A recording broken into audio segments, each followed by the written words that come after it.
As the Labour Party's national conference approaches, Keir Starmer, Angela Rayner and Rachel Reeves find themselves embroiled in controversy over lavish gifts and donations. Under mounting pressure, the party's leadership has pledged to stop accepting such freebies as they attempt to quell the growing backlash.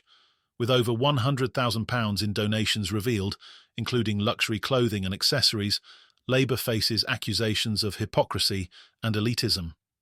Meanwhile, Nigel Farage and Reform UK are gaining momentum, with Farage going so far as to suggest that he could become the next Prime Minister. In this episode, we'll dive into the turmoil within Labour and the rising profile of Reform UK, as the battle for political credibility intensifies in the run-up to the next general election.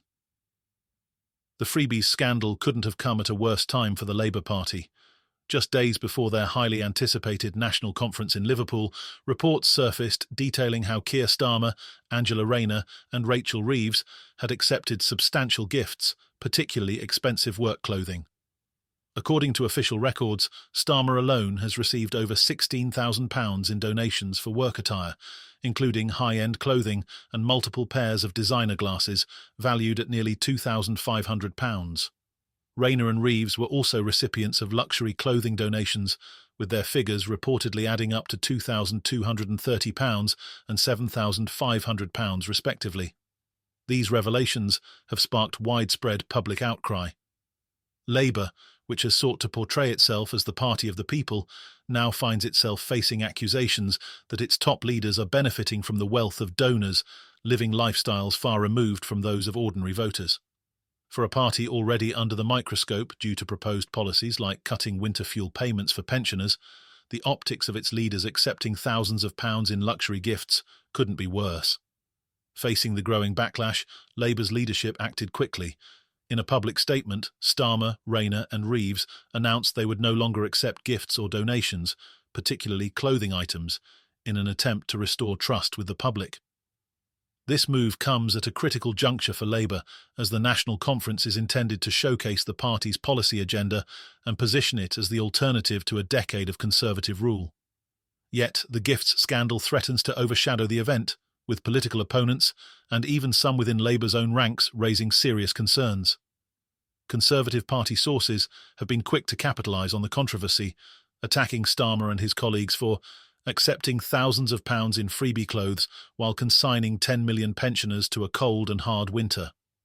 The backlash has been particularly fierce from opposition parties such as the SNP, whose work and pension spokesperson, Kirsty Blackman, has accused Labour of the worst excesses of Tory-style sleaze, austerity cuts and cronyism.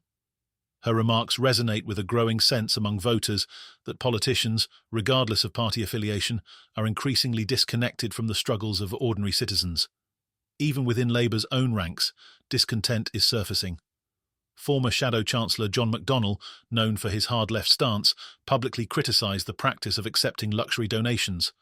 In a scathing commentary, he stated that early Labour leaders would have been shocked to see Starmer and other senior figures being expensively clothed by rich sponsors.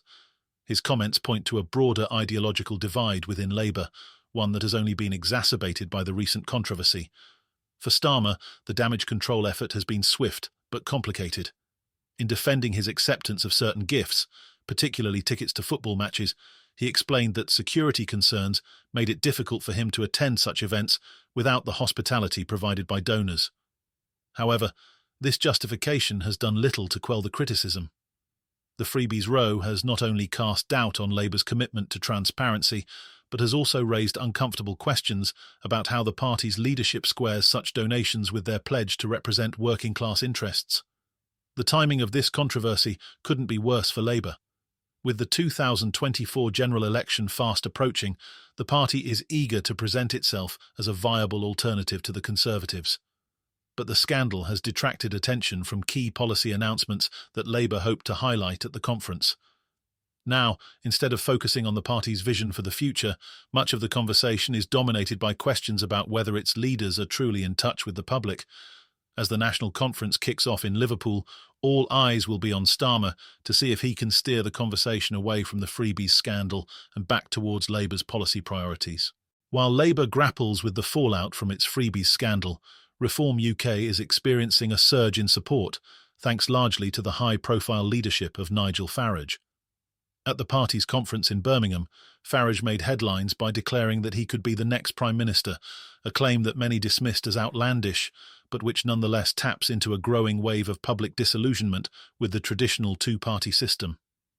The Reform UK conference was a spectacle of populist energy, attracting some 4,000 attendees, a turnout that reportedly exceeded the recent Liberal Democrat conference. Farage used the opportunity to energise his base, claiming that Reform UK has the potential to win the next general election. With the party's membership swelling to 80,000, Farage's bold vision for Reform UK is capturing the imagination of voters who are frustrated with the political status quo. One of the most attention-grabbing moments from the conference came from Lee Anderson, a prominent Reform MP who took a defiant stand against the BBC. On stage, Anderson dramatically ripped up a TV licence fee reminder, drawing raucous applause from the crowd. The gesture was more than just a stunt. It was a symbol of the growing resentment many Reform UK supporters feel towards the BBC, an institution they view as biased and out of touch. Anderson has been vocal in his criticism of the broadcaster, particularly in light of scandals involving former BBC presenters, including Hugh Edwards. Speaking to Tom Harwood on GB News, Anderson doubled down on his refusal to pay the licence fee, stating, "I will not pay anything that funds the pensions of perverts like Hugh Edwards." His comments reflect a broader sentiment within Reform UK's base, which sees the BBC as emblematic of the establishment's failure to represent the values of ordinary Britons. Anderson's defiance of TV licensing laws plays into the party's broader narrative of challenging the political and media establishment. Farage, ever the skilled political showman, capitalised on Anderson's display, positioning Reform UK as the party that will challenge not just the BBC, but the entire system that he argues has failed the British people. During his keynote speech, Farage declared that we can win the next general election just with the numbers of people that agree with our principles. He also announced plans to transform Reform UK into a mass-owned non-profit organisation, a move intended to broaden the party's appeal and professionalise its operations. At the conference, Farage received an unexpected endorsement from Timo Soini, Finland's former Deputy Prime Minister, who led his own populist party from the fringes to become the second-largest political force in Finland. Soini's advice to Farage and Reform UK was simple: dare to dream big. He urged Farage to aim for nothing less than the role of Prime Minister, reflecting his belief that political movements, no matter how small, can achieve great things if they tap into the desires of ordinary people. Soini's remarks echoed the enthusiasm of Reform UK's supporters, many of whom see the party as the only real alternative to the entrenched two-party system in the UK.